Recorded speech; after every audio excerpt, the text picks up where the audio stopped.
ভালো করে টাইট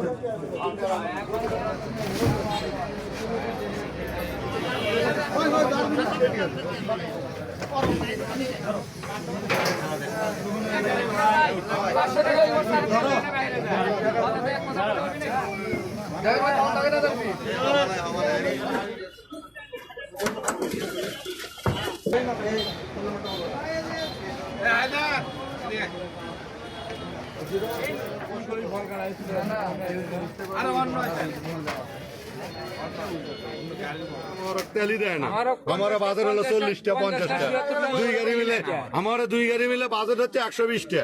ঠিক আছে, তাহলে এটা 1800 লিটার কেমনে পেলো? 1671 লিটার ডিজেল ছিল ওখানে, প্রায় 8টা ব্যারেল ছিল তেলে।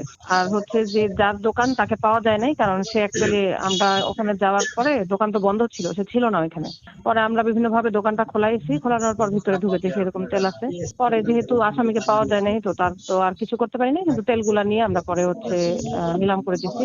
বদরে এলাসির একটা তেলের পাম্পে নিয়ে আমরা হচ্ছে সেটাকে হচ্ছে নিলামের মাধ্যমে বিক্রি করে দিচ্ছি। আইনের প্রক্রিয়া হচ্ছে এখন ওই লোককে তো পাওয়া যায় না, আমরা দেখতেছি পুলিশের মাধ্যমে খোঁজ খবর নেওয়াচ্ছি তার বিষয়ে। তারপরে পরবর্তীতে আর কি ডিসিশন নিব, তো তাকে তার দোকান এখনো তো সে বন্ধ করে রাখছে।